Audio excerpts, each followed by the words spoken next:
Hello, everyone. I am Rashmeet Kaur. I'm International Supply Chain Education Alliance Sustainability Ambassador. And I'm really glad here that I got the opportunity to introduce and interview Anil Suradkar from India, one of the people amongst the great startup ecosystem in our country who are focusing on changing the environment around us. When I say environment around us, it's also for the environment. They do great work around sustainability, and we go into the details of that in this particular interview. So stay tuned. To introduce Anil, I would like to talk a little bit about his background and then we'll go into the details in the interview. So, Anil has over 15 years of work experience in various industries, including telecom, DTH, solar projects. He's an excellent networking, having professional network in 60 plus countries. Currently, he's working with Surya Logix Private Limited as the CSO, that is the Chief Strategy Officer, for overall development of the organization. And they at Surya help to optimize and digitize solar assets through their products and services. So that really excites me, Anil, and I'm really glad you're here. So welcome to the interview. Thank you so much, Rashmi, for this particular call. And I think these kind of sessions going to inspire people to work in this particular sustainable industry. Thank you so much. Perfect. Amazing. So without any further delays, let's just get into it. Anil, we'd like to know about your work and your company, Surya Logics. Yeah, thank you so much for this particular question. Actually, I have been working in solar industry for more than 8 years, and I have been working in order to reduce the electricity bills of corporate clients. And in that, we could understand that every drop of energy is very important. And the idea of starting this solar logics is to optimize and digitize solar assets and renewable energy assets. Interesting. So that sounds like pretty interesting thing to me to get started with. Let's try to look at how does your work, current work in your organization, associate with the various sustainable development goals by the United Nations. Yeah, that's an interesting question. If you ask us, like how we are helping the organizations in order to achieve the sustainable goal. So basically, we are a B2B SaaS plus product development company, wherein we are helping organizations like the one who are installing a solar power projects, and we are helping them to digitize their solar assets. One of the important part over here is that once they digitize, getting the data from the field is very difficult, and that's what we have seen earlier. And then either you get a very good product or you get very good software as a service, but there was no matching between that, and that's how Surya Logics came to the picture. We are supporting more than 200 plus corporate clients, those who are working in solar industry right now, and we are helping them to fetch the field data for their analysis and for their improvement.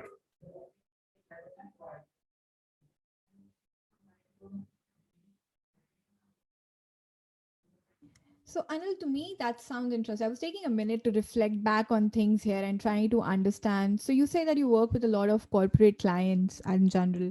So, just to understand when you say these clients, who are these clients? Probably not name them all, but just to get a sense of things here, who are your customers?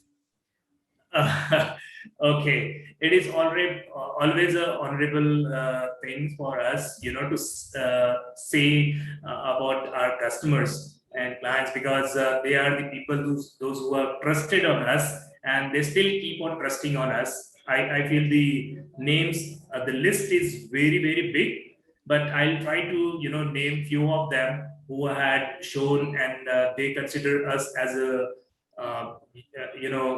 communication partner kind of thing. And as far as communication is concerned, whatever the things and activities are there, we are helping and supporting these companies. This includes Tata Power, this includes Clean Max, Thermax, then Vikram Solar, and there are so many people those who have trusted Surya Logics.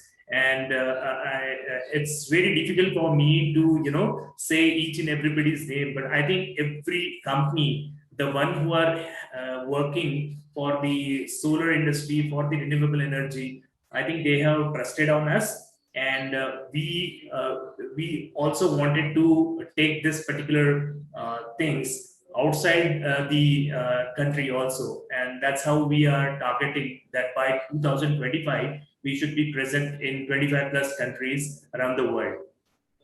Right.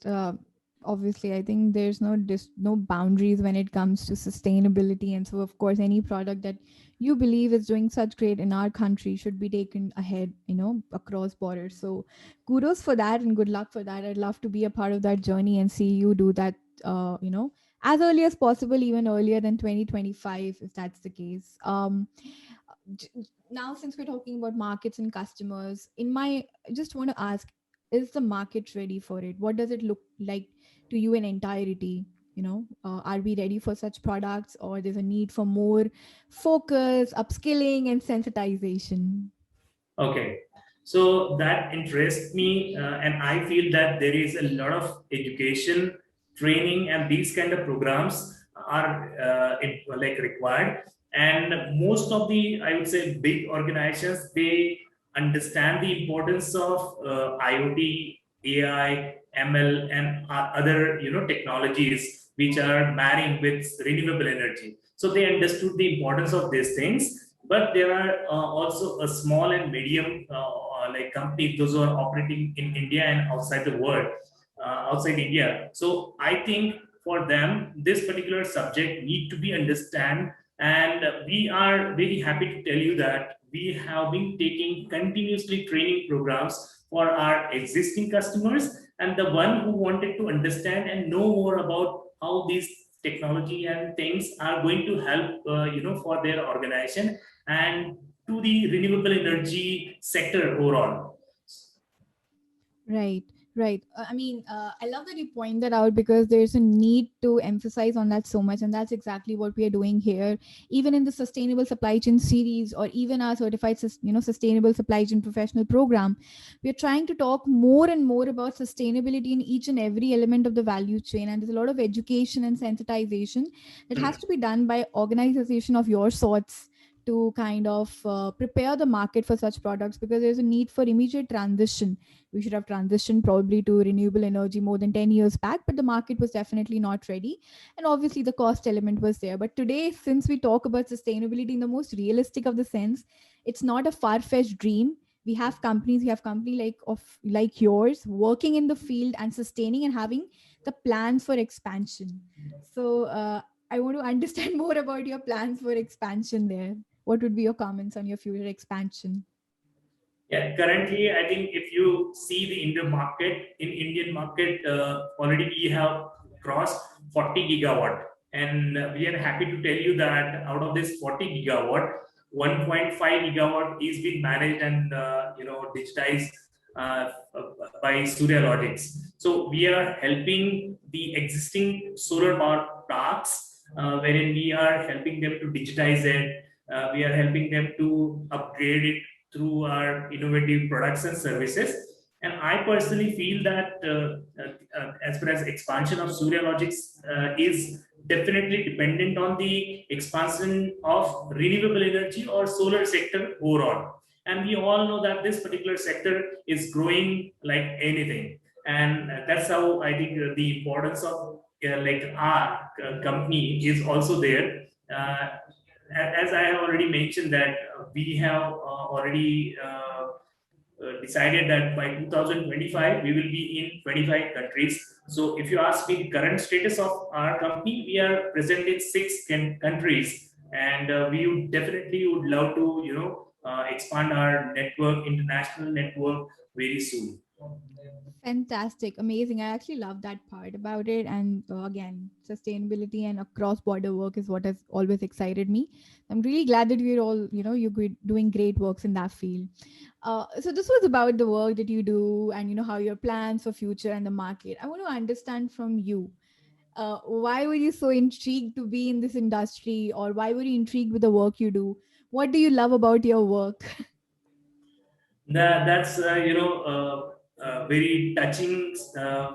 I would say touching question from my perspective, because earlier, if you see my background, I have worked around 6 years in telecom and DTH industry, and this industry I was not knowing and aware about this particular industry. I learned about this industry for a year's time, and then I realized that this is the industry which is going to contribute to nation and nature. Okay, and I think that is going to that has inspired me to work in this particular field tirelessly. I have been learning about this particular industry for quite a long time, and in Surya Logix. So in that perspective, if you say, we always said that saving is very important, and what the products and services of Surya Logix are going to play a role in sustainable development or in solar industry is that we are trying to save the energy which is going to be lost by because of certain reason. So if you put some of the controllers, if you put some of the devices of us into the field, you will be able to identify the issue which is going to be there in the field very soon, and because of that you can rectify those issues very fast. So this is how we are supporting to the industry, and along with that we also has helped to reduce the diesel consumption. So typically it happens that whenever there is power cut, and even though if you have a solar on your rooftop, so you will not be able to get the solar energy at that time, but because of our PVDG controller, we can synchronize it with your solar power. And at that moment, instead of running your diesel genset for 100%, we are helping it to to run it up to 30% only. So that is how you can also save 70% of diesel consumption by just using our controllers.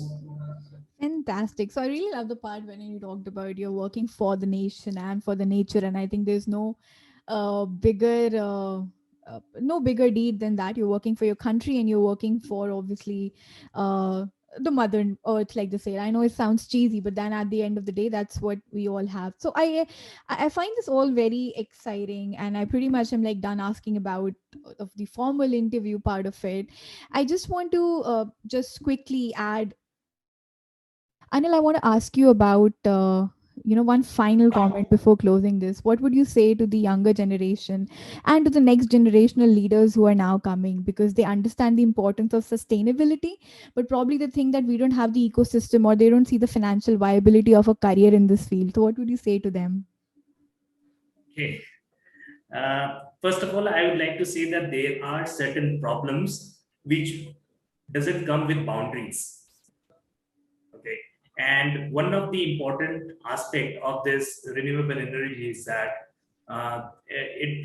whatever you are doing, even if it is a small amount of thing, you are going to impact the entire world because of your small incremental step. So this is the one thing I feel I should communicate to the younger generation, that if you work in this particular sector, you are contributing to the nature, and the nature has no boundary.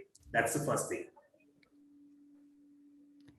And I personally feel that the viability and other things are very important, but with the help of economies of scale and with the help of advancement in technologies, we have already reduced the prices so much of these equipments. So everybody feel that now it's economical, and now the return on investment of these things are also coming. So I think this particular return on investment or viability lies in research and development and economics of scale.